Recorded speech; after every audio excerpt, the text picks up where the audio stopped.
Hello and welcome to the broadcast. I'm Steve Lubetkin, news director here at State Broadcast News.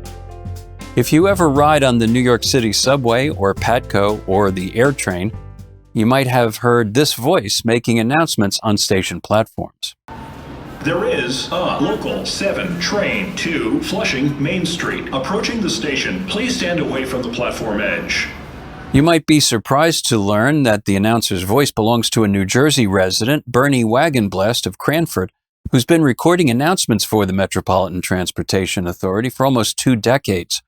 Bernie had her start in the transportation field as one of the original shadow traffic reporters in New York City in 1979. Following this, she worked on transportation in the public sector with New York City Department of Transportation and the Port Authority of New York and New Jersey. Bernie does a variety of transportation voiceover work and can be heard on PATCO, the New York City subway system, as you heard, and the air train at Newark Airport. She's the editor of several transportation e-publications, as well as being the host of podcasts for Transportation Radio and Cranford Radio. It's a great pleasure to welcome to the program Bernie Wagenblast. Bernie, thanks for joining us.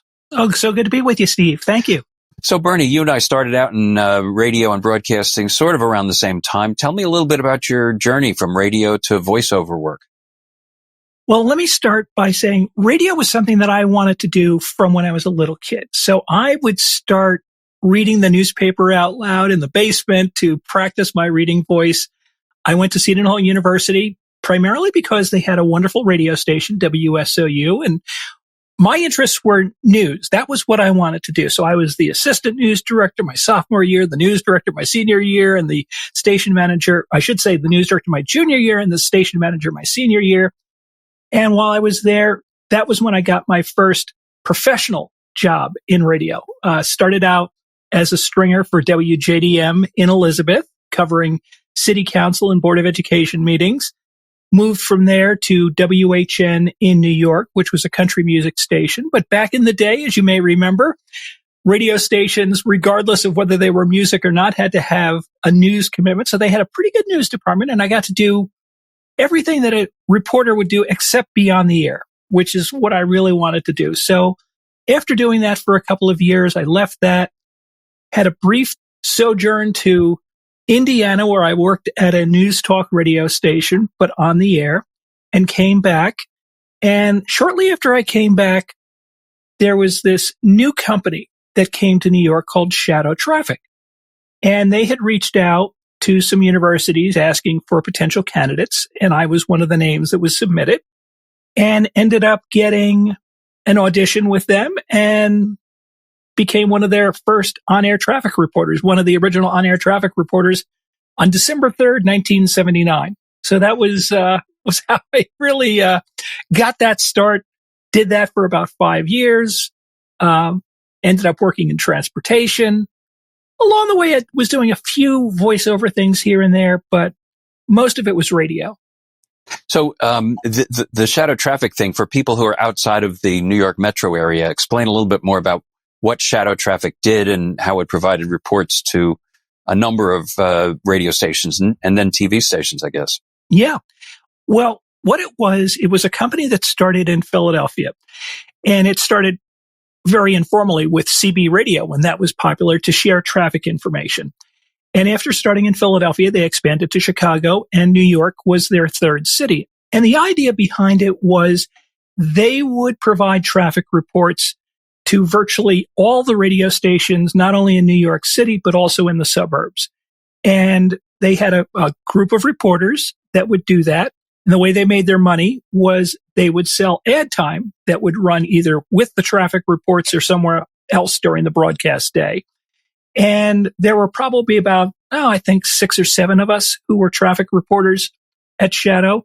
And you would jump from station to station. So in the beginning, I was on WABC, which was still a music station back in the day, 1010 Wins, which was and is an all-news radio station in New York, and suburban stations like WMTR in Morristown, WERA in Plainfield, stations on Long Island, Connecticut, Hudson Valley. And it was a novel concept. This is before the days of Waze and Google Maps and all those things that people get traffic information from now. But you really got your traffic information back then only from the radio. And traffic is still a big component of all news radio, but as you noted, so many of the radio stations that you and I are familiar with have gone away from having any kind of a news presence, even a newscast, let alone having a news department with multiple people going out covering stories. Mm-hmm. Mm-hmm. Do you think how do you think that, is being received by the audience? Do you think it's something's missing by not having those kinds of that kind of coverage?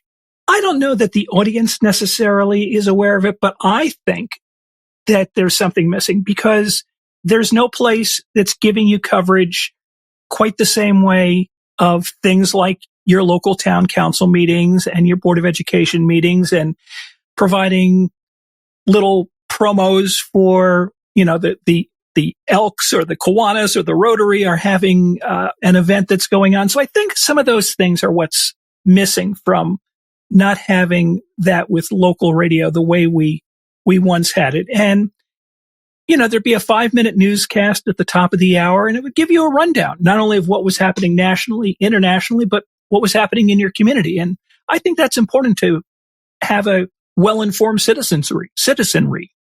Now, you've done something about that on a very local level in Cranford, where you live. Tell us about Cranford Radio. Cranford Radio is a podcast that I started 10 years ago with the idea being that it would be a place where I would interview a wide variety of people from Cranford. I describe it as Cranford's version of NPR's All Things Considered. It can be about almost any topic related to Cranford. So politicians, business people, sports people, you name it, anything dealing with Cranford. Once a week, I put out a new episode where I'm interviewing somebody. In fact, just before we started this interview, I was editing an interview with the director for the new Cranford YMCA. So we're talking about some of the things that they're going to be offering. But it's using some of those skills that I had not used from my early days of radio, since my early days of radio. Long form interviews where you get to talk to someone and you get to dig a little bit deeper, more than just a 5-second, 10-second clip. You get to really get into the issues a little bit deeper. Yeah, there's something satisfying about having a longer conversation and having people have the opportunity to hear from the person, get the personality and get some useful information about the community they live in. Yeah. So how did you get involved with the MTA, which is probably your most famous client? You are the voice of the MTA. You continue to be the voice of the MTA. How did that happen and where has it gone? Well, going back to shadow traffic, I did not realize at the time I was working there, I thought it was just a radio job, but actually it was my introduction to the world of transportation. And after I left shadow traffic, about a year after I left, I was recruited by my old boss at shadow traffic to join him at the New York City Department of Transportation in helping to set up this new communications center that they were running in Long Island City. So what they were going to be doing there was a central information point for what was going on transportation-wise anywhere in the 5 boroughs. And I did that for a relatively short time, but about the same time, the Port Authority of New York and New Jersey had begun a project called Transcom. And Transcom was going to coordinate information among all the regional transportation agencies in New York, New Jersey, and Connecticut. And the staffing for Transcom came from, in large part, the member agencies. So I was sent to Jersey City as New York City DOT's representative to Transcom and started working there, ended up being hired by the Port Authority, and was the operations manager for about 10 years in their Operations Information Center. But because we had all these interactions with all of the different regional transportation agencies, people at the agencies came to know me, and they came to know a little bit of my background because I was doing video news releases for the Port Authority, some radio commercials for them and things like that. And a gentleman who was working at the MTA was involved with the project to bring what they called countdown clocks to the various numbered line subway stations. And he reached out to me and said, would you be interested in being the voice for this project? I didn't know anything about it at the time, but it sounded interesting. I said, sure, I would love to do that. So in 2009, I went to a studio and we recorded about 1,000 different recordings, everything from first, second, third, uptown, downtown, Brooklyn bound, A, B, you name it. These are all audio fragments. Exactly. All these individual recordings that were then put together and are put together by a computer. So if you're in a station on one of the numbered lines of the New York City subway, you might be in the station and hear something like this. The next downtown number 2 will arrive in 2 minutes. Please stand away from the platform edge. So that's how that all comes together and why it sounds like it does, because the computer is taking these little fragments and piecing them together. Sounds so cool. Now, this whole gig took on a different importance and significance. In the past couple of years, you went through another life change, Mm-hmm. a kind of a transition. Indeed. You came out as a trans person, and I wonder how that had, if anything, what kind of an impact did that have on your work life? It was certainly a dramatic change for your personal life. Oh, definitely. Obviously I did this for personal reasons. I felt it was something I felt about myself since I was a little kid, even before I knew I wanted to get into radio. I knew this about myself. And I had some concerns about how would this affect my career. I had reached out to all of my major clients ahead of time and told them what was coming, and they were all very supportive.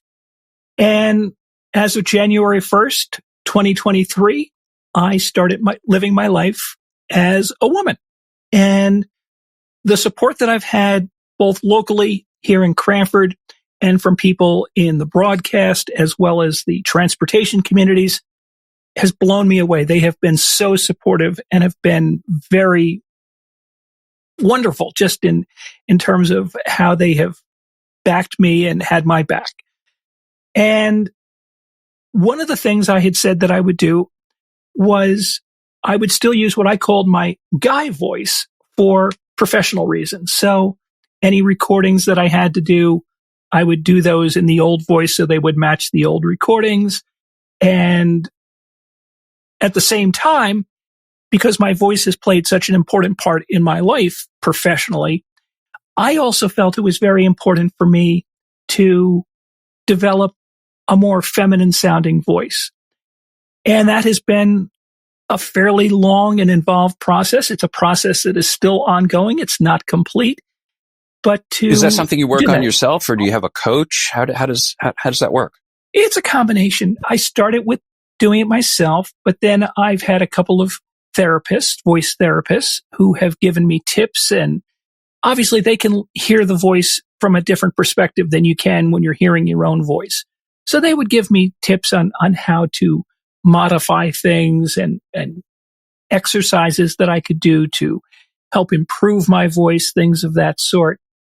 I'm not currently seeing a voice therapist, but some of it is just doing things that you aren't even familiar with. Now, I'm lucky because I am a voice professional. I was very in touch with my voice. I know how to use my voice, how to be expressive with my voice, how to change my voice a little bit, but changing the register so that it's higher pitched and sounding more feminine involve things that most people never have to do, myself included.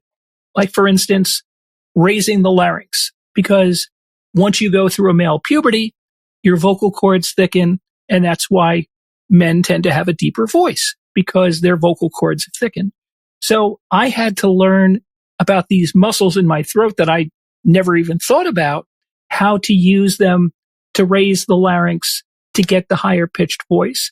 And at the same time, you had to change your resonance. My guy voice primarily resonates in my chest, whereas this voice resonates more in my head. So there's a lot of different things that you have to do to try to get to where you want to be. And you've gotten a lot of positive feedback. You've gotten a lot of publicity over the past year or so. And the goodwill that you built up with the Cranford Radio Project and other things has led to some very positive feedback. I wonder if you could talk a little bit about what you're hearing from people and where you want to be in terms of being a role model for people? Sure. Well, I guess the first place that I ever really came out publicly was in July of 2022. There was a community meeting in our town about equity and inclusivity, and it was a good opportunity for me to share a little bit of my story. And I did that. And I had no idea what the reaction would be, but this meeting had a number of citizens from the town, including a lot of leaders such as the mayor, the police chief, the superintendent of schools. I had a really tough time getting the words out, but after that meeting, those people all came up to me in one form or another and told me that they were supporting me. They gave me hugs. They sent me text messages, emails. They just were wonderful. And I was blown away by that. I anticipated once I socially transitioned, which again was a little over a year ago, that there would be some publicity because, again, my radio background, being a voice that's heard by a lot of folks in the metropolitan area, I'm somewhat of a known personality. But I figured it would be something that would probably only happen maybe around Pride Month in June, and it would only be local media. That did happen, but there have been national and international folks who have been interested in this story. I've done long pieces with the Associated Press, Reuters, the Washington Post, the New York Times, the Guardian newspaper in the UK, Canadian Broadcasting. I did a radio interview with them. Tomorrow I'm doing an interview with Dutch television. So it's been amazing. Tokyo Broadcasting did a long piece that aired in Japanese on Japanese television. So I've just really been surprised. It really goes to show New York is an international city and people from all around the world go there and hear those voices on the subway. Yeah, I think it's, it's a tribute to the work that you've done that, it's been somewhat seamless for you. It's always been kind of challenging for folks going through a transition like you're going through to gain acceptance. And it hasn't all been sweetness and roses, has it?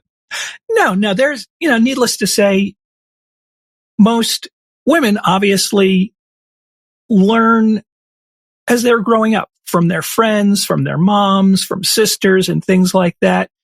When you transition later in life, it's kind of a crash course that you have to go through to learn things about how you dress, what clothes look good on you, how to fix your hair, things that, makeup, that can sound very superficial, but those are all things that are just part of culture. And how you relate to people can change. Friendships, for the most part, have stayed the same, but it's a little bit of a different relationship now that folks are having with me. I think one of the things that surprised me has been how my friendships with women have deepened and how they have been as supportive as they have been in my life. That has been something that was very important. When I first came out, and I posted a fairly long note on social media, I said, please be patient. I know this is going to be awkward. I'm going to go through an awkward phase, and I know it's going to be awkward for you, adjusting to me, seeing me and as a woman and learning new pronouns. And I wanted to reassure people that I was not going to be upset. If someone makes a mistake, uses the wrong pronouns, something like that, I wasn't going to be upset with that. Only if somebody intentionally was trying to be hurtful was the only time I would be upset.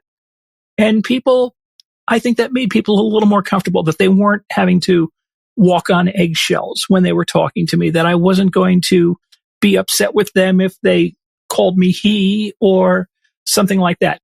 One of the things I think that made it just a little bit easier is I kept the name Bernie. In fact, I legally changed my name to Bernie. It's the name I've used throughout my life, but now I consider Bernie short for Bernadette. So people at least did not have to learn a new name to call me after I made this transition. How about men? Your male friends? How has it been a smooth kind of a transition for them? I think for the most part it has been. I think there was a little bit of awkwardness for many of them the first time they met with me, and how was this going to be? But I think as they spent some time with me, and it happened relatively quickly. It could happen in 5 or 10 minutes. They became much more comfortable and started to see me as the person I was presenting as. How about in your work life? A lot of your work was done before your transition, the MTA work in particular. You mentioned you continue to do that work in the guy voice. Are you doing more work in the female voice now? Just one thing in terms of, I also do some podcasts for a couple of clients about transportation. And initially I was doing those in the so-called guy voice because I feel that voice sounds better. It sounds more professional. But for one of my clients, they had asked me to go to their annual meeting, which was in Indianapolis, and to do some on-camera interviews. Well, if I'm doing on-camera interviews looking like this and I was wearing a dress, I knew I could not use the guy voice for those interviews. So I used the more feminine version of my voice. So for that particular podcast, I have transitioned. The other podcast, I'm slowly migrating the voice to be a more feminine voice. So it won't be as drastic a change. But the guests on the podcast, who are all transportation professionals, have all been wonderfully supportive. I've had no issues with any of them. So after a year of transition, if you're giving advice to someone who's thinking about making a transition like this, what would you say to them? Well, there's a few different things. If you're able to, I would certainly recommend seeing a professional therapist and one who has knowledge and experience working with trans people. That would be one of the first things. I would recommend trying to find people who can be supportive. Hopefully those are family members, but if they're not, there are other people, whether they're cisgender, which means people who have always felt comfortable in the gender they were assigned at birth, or other trans people, that can be helpful. The cis people are people that you probably are already friends with, that you can just start to share with them and have their support. Trans people can tell you some of the things that you have to do because there's a lot that goes along with it. There are medical things. There are legal things when you're changing your name, changing the gender marker on your driver's license, how you go about doing some of those things, changing birth certificates. So a trans person can be very helpful with trying to guide you with that. And there are support groups that are available. So check those out, find out where they are. And these days, since things are being done virtually, you can be in a support group that's meeting almost anywhere and find community with that. I think that's very important. So what's next for Bernie? What new challenges are you taking on? Well, I think this is still quite a challenge that I'm adjusting to. But I think just living my life. I continue to do my transportation journalism, which I enjoy because I also do some newsletters about transportation. Doing things in my community of Cranford has been very supportive. And I very much have enjoyed the opportunity to share my story with a wider audience because I feel a big part of gaining better understanding and acceptance is knowing someone who's trans, whether you know them personally or incidentally. And you can learn about something and just know facts. But when it becomes personal, that makes a big difference. I think one of the things that I looked at was when I was working for the Port Authority in the 1980s, there were gay coworkers that I had, but it was almost like a don't ask, don't tell. People knew that they were gay, but it was never discussed. There were no affinity groups within the Port Authority and things of that sort. But over time, people started to realize, oh, I've got a gay coworker, I have a gay neighbor, or maybe even someone in my family who is gay. And as people got to know someone who was gay and it went beyond the stereotype that they may have had in their mind, it became much more personal. And I'd like to do my part in the same way for trans folks. We're a much smaller percentage of the population than the gay community, but being able to be seen and known, in a lot of cases, I'm the first person that someone personally knows who's trans. So I can put a face on it, a personality to it. So that's a big part of what I want to do. I want to be able to find ways that I can share my story more widely. It helps remove the mystery. It helps remove the fear and the suspicion. And it's a great place for you to be. And we're just really glad that you could join us on the show today. Thanks, Bernie. Oh, thank you so much, Steve. I appreciate you inviting me on. And that will wrap things up for this episode of SBN Newsmakers. Please visit statebroadcastnews.com for more great stories. If you have comments or suggestions about our broadcasts, please email me at steve@statebroadcastnews.com. We produce this program in the studios of SBN in Cherry Hill, New Jersey. For all of us here at State Broadcast News, I'm Steve Lubetkin. Thanks for joining us, and we'll see you out there on the net. Take good care.